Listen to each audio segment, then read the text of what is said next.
আসসালামু আলাইকুম। আজকে আমি রান্না করব নিরামিষ ডাল। এই নিরামিষ ডালটা রান্না করার জন্য আমি এখানে নিয়েছি মিষ্টি কুমড়ো, পেঁপে আর গাজর। এখন আমি পাতিলের মধ্যে পেঁয়াজ কুচিটা ভেজে নিয়ে এর মধ্যে দিয়ে নিলাম মরিচ গুঁড়া, হলুদ গুঁড়া, স্বাদ মতো লবণ আর আদা রসুন বাটা। এখন এই মশলাটাকে খুব ভালো করে আমি কষিয়ে নিচ্ছি।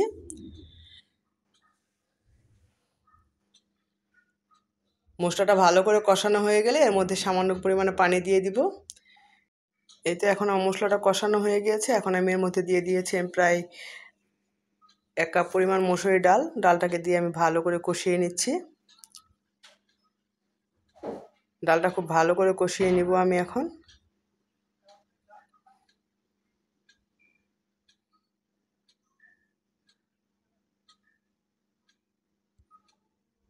আর এখন আগে থেকে কেটে রাখা সেই সবজিটাও দিয়ে নিচ্ছি আমি একসাথে। আর ডাল আর সবজিটা আমি একসাথেই কষিয়ে নিব খুব ভালো করে। এখন মশলার সাথে নেড়ে চেড়ে সব কিছু একসাথে খুব ভালো করে মিশিয়ে নিব। নেড়ে চেড়ে এখন আমি এটা পরিমাণ মতো পানি দিয়ে ঢাকনা দিয়ে ভালো করে রান্না করব প্রায় 10 মিনিটের মতো মিডিয়াম আঁচে। এতে করে সব কিছু খুব ভালো করে বয়েল হয়ে যাবে।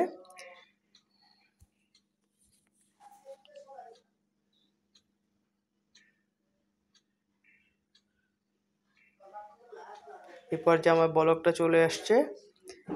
এভাবে করে আমি রান্না করতে থাকবো। কিছুক্ষণ পর পর আমি একটু নেড়ে দিব, তাহলে তলায় ধরে যাবে না। এই যে একটু নেড়ে দিচ্ছি। সবজিগুলো আমার সিদ্ধ হয়ে যাচ্ছে, সবজিগুলোর কালারও ট্রান্সফার হয়ে গিয়েছে আমার।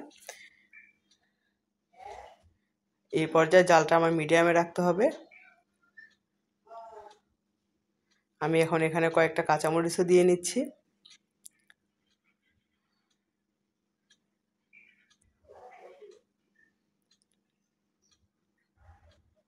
ডালের রসটা আমার পুরোপুরি শুকিয়ে গেছে। এখন আমি এর মধ্যে কিছু ধনিয়া পাতা কুচি কেটে দিয়ে দিব।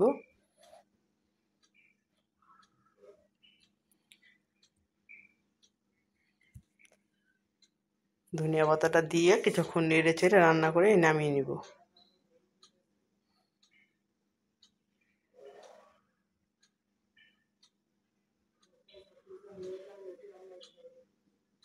ধনিয়া পাতাটা কুচিটা দিয়ে আমি এখন নেড়ে দিচ্ছি একটু ভালো করে, উপর নিচ করে নেড়ে দিব। এতে করে চারিদিকে ধনিয়া পাতার ফ্লেভারটা ছড়াবে।